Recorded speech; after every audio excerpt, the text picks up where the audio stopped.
Today is Wednesday, October 16th. Good morning from the Civic Media News Desk. I'm Joanne Krulotz. Kicking off the Driving Forward Blue Wall Tour, Vice Presidential candidate Tim Walz was in Green Bay Monday. You had a Lions fan, a Packers fan, and a Vikings fan up here. The only thing more amazing is we got Bernie Sanders, Dick Cheney, and Taylor Swift all on the same ticket. In the remaining 3 weeks until the presidential election on November 5th, candidates are pulling out the stops to drum up additional support in a tight race. That's why under her leadership, we're investing in America's people once again. Today, there are more factories getting built, more American energy is being produced than on any given day when Donald Trump was president, and that's a fact. Kamala Harris returns to Wisconsin Thursday with visits planned in La Crosse, Milwaukee, and Green Bay. Barack Obama will be in Madison next week. The former two-term Democratic president will be here Tuesday, joined by Vice President Kamala Harris's running mate, Minnesota Governor Tim Walz.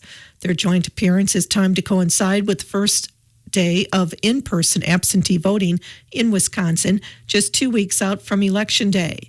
The Harris-Walz ticket is counting on strong Democratic turnout in Madison and Dane County, as well as in Milwaukee, where the vice president has a campaign event scheduled for Thursday.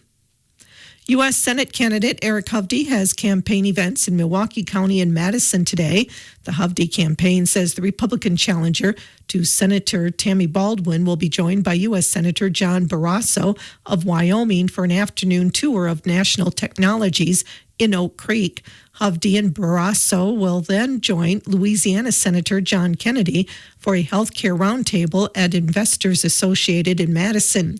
Hovde will have media availability after both events. Hovde and Baldwin are scheduled for their only debate on Friday. Call says it's essential to protect the right to vote, and the Wisconsin Department of Justice is committed to making sure the state has a safe and secure election. Wisconsin law prohibits anyone from using or threatening force to compel someone to vote, keep them from voting, or to influence their voting decision. State law also prohibits anyone from using duress or fraud to impede or prevent someone from voting. Call says threatening behavior towards election officials is also a crime. If you witness or are subject to election intimidation or threats, alert an election official and call local law enforcement. Rural voters could decide this year's presidential election. Sarah Janes of the Rural Democracy Initiative says they tend to be swing voters interested in the needs of working people. People want to make sure that they have the tools and opportunities to create a good life for themselves and their families, and that shows up in their support for childcare and healthcare. The Rural Democracy Initiative's most recent poll finds Donald Trump leading among likely rural voters in 10 battleground states, but that support has dropped from March to September. They're very focused on working people as kind of the heroes of the economy and concerns that impact working class people. Rural people and small town folks are more likely to be working class. About 70% of rural folks are working class. Jane says the biggest concerns for rural voters are the economy, threats to democracy, and reproductive rights.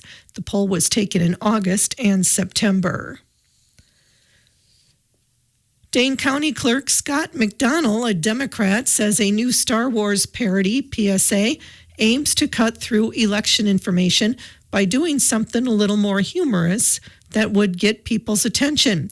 Wisconsin County Clerks Association President Trent Miner, a Republican, says election facts shouldn't be a partisan issue. The full 3-minute PSA can be viewed on the Blame Society YouTube page. The Wisconsin Technical College System has released its 2024 5-year graduate follow-up report. It shows the achievements and career outcomes of the 2017 to 18 graduates. This comprehensive report highlights the significant impact of technical education on graduates' professional lives and the broader community. Key findings show a salary growth. Graduates from the 2017-18 cohort have experienced substantial salary increases over the past 5 years. The median annual salary for these graduates has risen by 67% to $67,080, reflecting a strong return on investment in technical education. high employment rates. An overwhelming 98% of graduates are employed, with 75% working in fields directly related to their technical college training.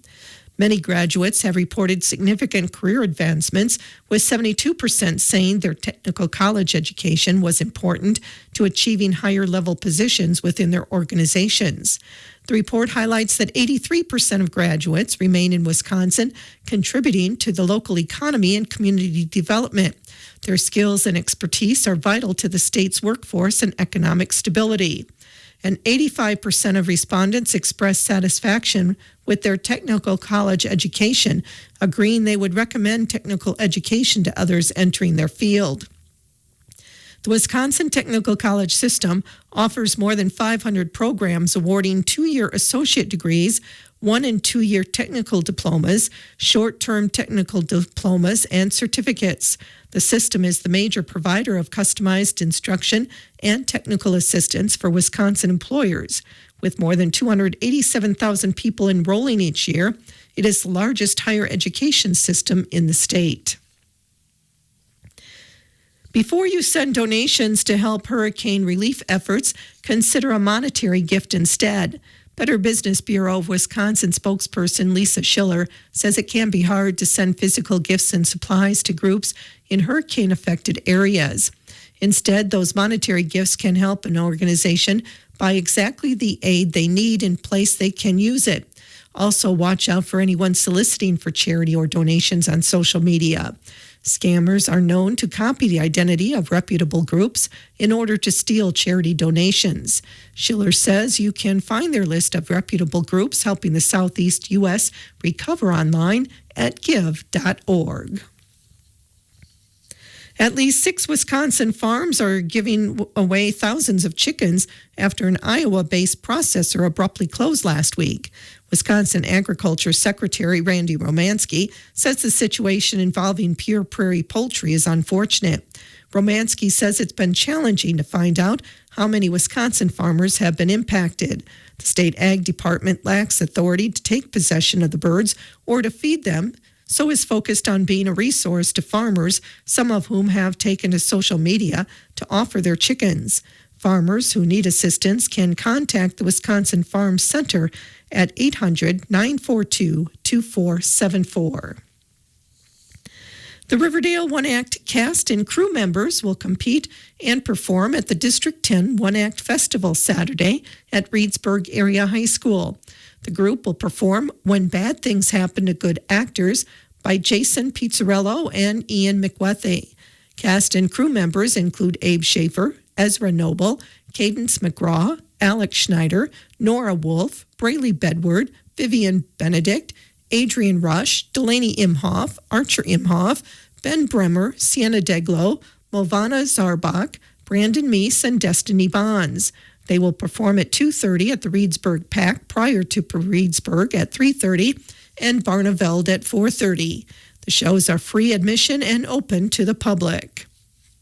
The Richland County Community Services Building and Health and Human Services will be closed today for a staff training day. The building will reopen at 8 tomorrow morning. For concerns involving crisis situations or to speak with a crisis professional, call the Mental Health Crisis Line at 888-552-6642. For concerns involving child abuse, neglect, and welfare, call the Richland County Sheriff's Department at 608-647-2106.